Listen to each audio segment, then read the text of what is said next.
Well, welcome into the Money Wisdom podcast powered by Johnson Brunetti. My name is Jake Dozer. I'm a certified financial planner and the advisor here in Connecticut representing our episode today. Nick, will you introduce yourself for the fine folks out there? Jake, thank you for the floor. Happy to be here with you as always, my friend. Viewers, listeners, welcome back. I'm Nick Colantuono. I'm a certified financial planner up here in our Boston, Massachusetts offices. We're glad you're with us. We've got another awesome episode for you today. Yes, we have an episode in front of us. This is an episode that really, if it doesn't impact all of our clients, I'd be shocked. And this is a question we hear about more often than you'd think. The question is, what happens to your 401k when you change jobs? And for some of you, you might think this is simple, but there's a lot of if-then statements in these questions. So let's dig into it. There is a good chance that over your career, you're going to change jobs. Often, it's very rare that folks stay at a place 30, 40 years plus. I think that some of our clients are still in that space, but fewer and fewer. A lot of times you're jumping around, especially at the beginning of your career.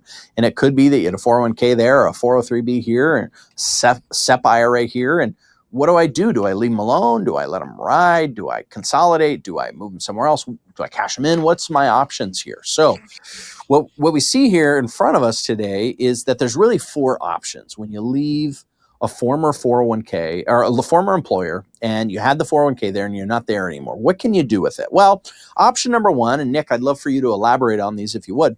Option number one, you could just keep it there. I mean, it's simple. What are some pros and cons we should be thinking about when we're thinking about leaving it there? Yeah, it's as simple as that. You can leave the money where it is, right? And if you've been working for that plan for a long time and you're used to going to the website or using the app or seeing the statements and you know what you're looking at and you like what you're looking at, you can keep it there. Pros of this are that 401ks, especially compared to maybe some IRAs, they can have lower fees. They can also have some better or, frankly, some worse investment options. So if you do find yourself in this position where you're moving from one company to another, research the 401k with the new company. Also research the 401k that you have, because the new one might be better than the one that you have, or conversely, the one that you have might be better than the one that your new company is going to provide to you. So again, leaving the money where it is, it just means you're not going to pay taxes because the money's not coming out of the account. It's staying in there. And if you do have one of these plans where you have some employer stock in those plans, oftentimes if you leave, they might not let you take that stock with you. So having it in that 401k might be a good way where if you feel solid about the company you were with and you want to continue to own that stock, well, that's one option that you have to do it. Yeah, I mean, I could only think of one real instance where this is like a typical thing we'd recommend.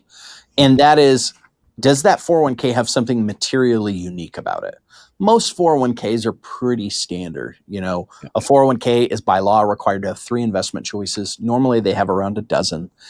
Normally they're pretty standard. Like half of them are target date fund. Half of them are maybe there's 2 or 3 that are large cap stock, maybe 1 small cap, 1 mid cap, 1 international, maybe a real estate fund if you're lucky, and 2 bond funds. I mean, that describes probably 95% of 401ks out there.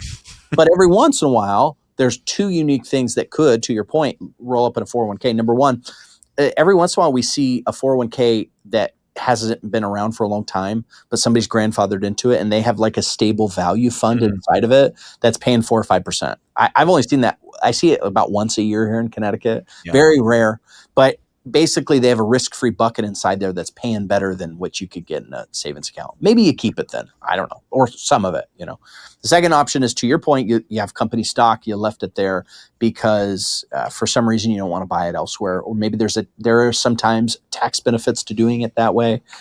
But those are exceptions, not normal. So this is very rarely something we recommend.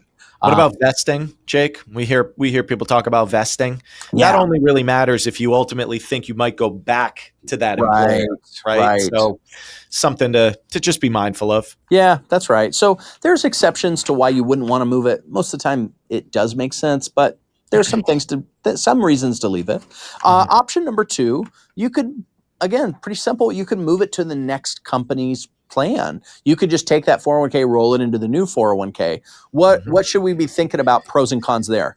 Well, Jake, to your point, most 401ks, and I'm sure there's a disclaimer here, but most of them are pretty much the same, right? You kind of get access to a mix of different investment options, and it's just, you can kind of build it how you want it, obviously limited to the scope of what's available to you within that plan. So, Right. why have more than one? Right. I'm a big believer consolidating, simplifying things. And Yeah. if you have four old 401ks, in my opinion, those are just four accounts that are four different versions of the same thing. That's just adding more complexity than they're adding in value. So I would say in that case, get rid of the old ones, move it all into the new one, and then, your retirement money is kind of all going to the same place. That's a pro. And of course, you can't talk about the pro without talking about the con. Well, the con is now all the money is in kind of one thing doing the same thing. And again, I say the same thing loosely because, of course, there's different options available to you in that plan. But to the point you were making earlier, Jake, those options, with the exception of a stable value fund, are all market-based options. Yeah. Let's not be confused, folks. These 401k companies are in the business of having your money in the market. Right. So, chances are if there is a safe money option within that plan, it's probably not going to be a very good one. And you'll be lucky these days if it keeps pace with inflation. So again, this is where we talk very often about control and flexibility. And, this is where we get into the third option that's available to you listeners when it comes to old 401k money. But before we talk about rolling 401k to an IRA, Jake, what else about moving money to a new employer plan should people be thinking of? Yeah. I mean, personally, this isn't something I often recommend. If I'm recommending somebody do something with an old 401k, there's rare exceptions. I tell them to leave it there. Oftentimes we're saying roll that over to an IRA. Which is an option, which we'll talk about in here in a second. Nick, I mean, I've personally, anytime I've left a job, I've always moved my 401k to an IRA. I'm sure you're the same. But let's talk about that. That's the next option is you could move this to an IRA. Pros and cons there. I've already kind of teed up some of that. Hit us with that information, if you would. Yeah. So again, Rule 101, at least this is sort of the way I position it to clients. When you leave an employer, take that money with you. Yeah. Right. Now, again, when we say take that money with you, it either means roll it into a new employer's plan, which we already talked about the pros and cons of that, or move it into an IRA. Now, an IRA, it's an acronym. It stands for individual retirement account. So it's still a retirement account. Moving money from a 401k into an IRA, that's not a taxable event, folks. It stays in the tax-deferred retirement world. What it does give you the benefit of being able to do is self-direct the money within that account or work with a professional, work with a financial advisor, a financial planning professional to help you with the management of the money. You don't just do that to do that. You do that to have a lot more flexibility and control over that money. So like you said, Jake, oftentimes we're recommending when you leave an employer, take that money with you, roll it into an IRA, and now create a plan that is tailored to you. Inside of an IRA, at least for our clients, we can get access to virtually any investment vehicle in the world, including lots of different investment vehicles that aren't even in the market. So if you want safety, as many of our clients do, you can get much better safe stuff inside of an IRA than you could ever be made available or ever have made available to you within a 401k. So it's all about flexibility. It's all about control and all about continuing to defer the taxes. Right. Well, and I mean, there are some cons to moving it to an IRA. Number one, if IRA doesn't get a company match like a 401k does, but there's nothing barring you, in fairness, there's nothing barring you from having a 401k that you contribute to and get a company match, and then having an IRA with some of your older retirement money that is doing something different, So if a 401k doesn't have good safe stuff, for instance, and an IRA does, well, then it bears to reason maybe your IRA is where you pursue safety and your 401k is where you pursue risk, right? So, and on that note, I didn't mean to interrupt, but if you roll money from an old 401k into a new 401k, your new employer is not matching that money that you roll in. That's right. So yeah, good point there. That's right. I mean, and the other thing is that if you're working with an advisor, you're going to pay a fee. So if your goal is to not have any fees at all, your 401k might be the better avenue, although you could self-direct an IRA and choose cheaper funds than a 401k has. and still accomplish two birds with one stone. Understand that if you're in the set it and forget it stage of life, perhaps that's the route you should go. But if you're approaching retirement and you realize now you need to touch that money, paying for somebody to teach you how to do it the right way without hurting yourself might be the way to go. Who knows? Everyone's situation is different. All right, number 4, we come up with the fourth and final option that we have regarding your 401ks. And this is something that I see more people do than I'd like to see. You could just cash it in. Just to be clear, not recommended almost ever. But Nick, pros and cons, hit us. Well, the pro is not, cash in the bank now. If you have that money in your retirement account, maybe you're thinking, oh, well, it's in the market. I'm a little nervous about the market, or I've got all this money in retirement accounts, or I can't touch it for a very long time. I'm just going to take it out and put it in the bank. Okay, you could do that. That's certainly a pro, that now you get immediate access to that money. Not recommended, because of course the cons, well, if you're not 59 and a half and you do that, not only are you going to pay income tax on the money, you're going to be on the hook for an early withdrawal penalty, an extra 10% penalty on top of the tax. Woof. And again, you don't want to do that because it's costly as far as taxes, penalties, lost growth on that money. So yes, you can certainly do things with it when it's in your pocket or when it's in the bank and you can get immediate access to it. But that money can also be doing a lot more for you over the long run by remaining in a retirement account. Yeah. That's exactly right. These are 4 options, what to do with an old 401k. There's so many other moving pieces as you're thinking about how to best utilize your 401k, where it should fit into your larger plan, and more. And that's why Eric Hogarth, one of our partners at the firm, wrote the Ultimate 401k Guide. We'd be happy to send that out to you free of charge. If you'd like to get your hands on the Ultimate 401k Guide book, simply text the word guide, GUIDE, to 800-757-0436, and we'll send that out your way. Again, text the word guide to 800-757-0436, and you can get your Ultimate 401k Guide book in the mail. We'd be happy to send it out to you free of charge. That information is also in today's show notes. Well, now that we've covered some of these common things you can do with old 401ks, I'd love to transition us, Nick, if we can, into our mailbag minute, quickly becoming one of our favorite segments as we get to do these lightning round types of questions. I will say some of these questions are a little bit more robust. So, Nick, I'm going to give you a pass. If you go over the minute, I won't hold it against you today. 2 minutes. Okay. Yeah. So we've got 3 here in front of us. So we'll go number 1, and it's related to today's topic, a thoughtful question, really. My wife is retired with a 457B, and I'm retired with a Roth and a traditional 401k. We are both in our 70s taking RMDs. If I pass away first, can my wife roll my accounts directly into hers? Pretty nuanced.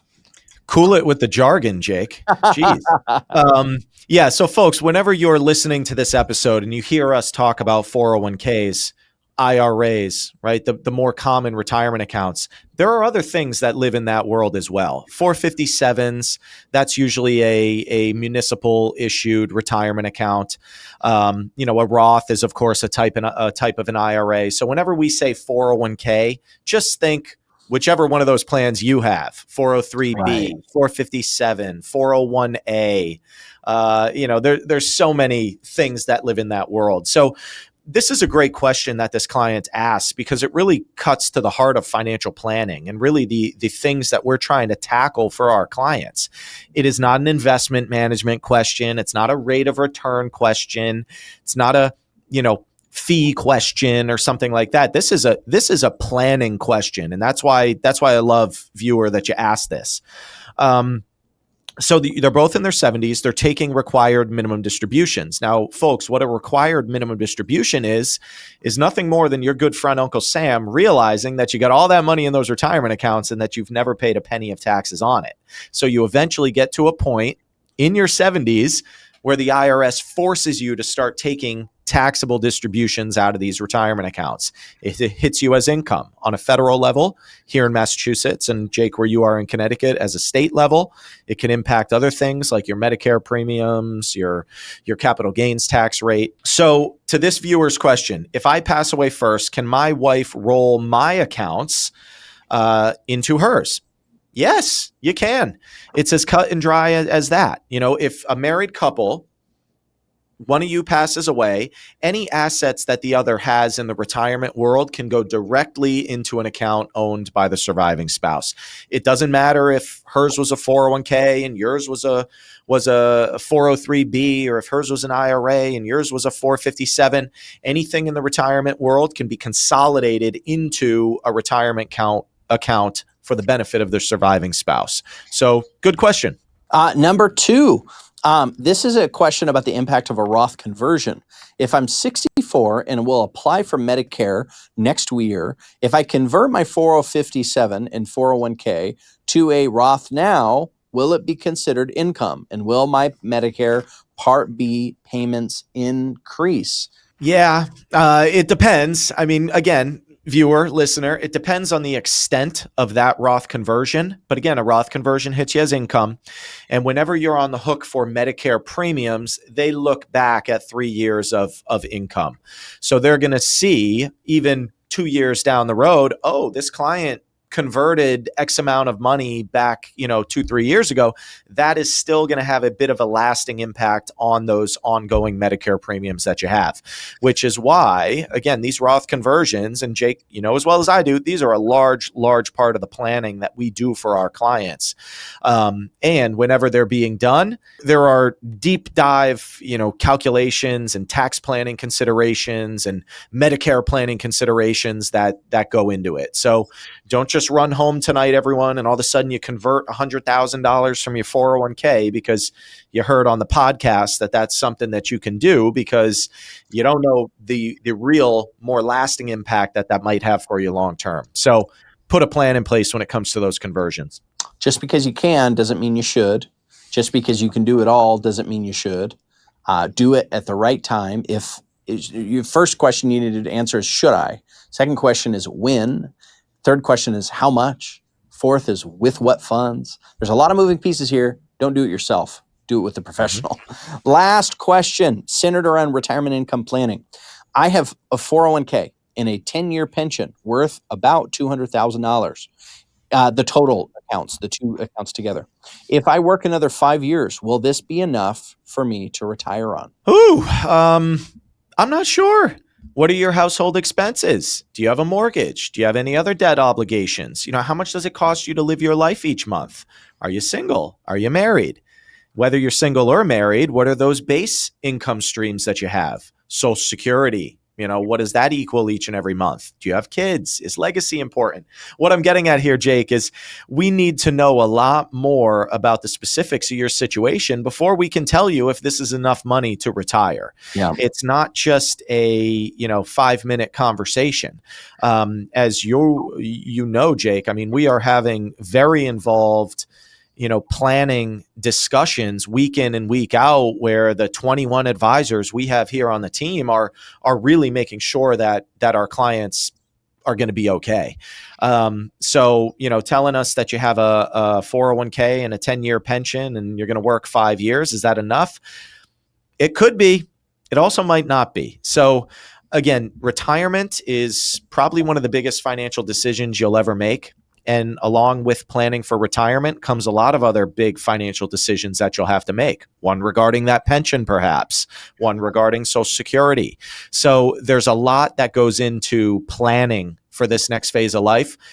So come in and have that conversation with us. We'd be honored. It's what we do. Well, Jake, that's been a great episode as always. Thank you for your insight. I appreciate what you do for all of our clients and folks, viewers, listeners. For myself, Nick Colantuono, one of our financial planners up here in Boston, and my co-host, Jake Dozer, one of our financial planners down there in Connecticut. That's it for our Money Wisdom podcast. We appreciate you joining us, and we hope to see you here next time. Thanks.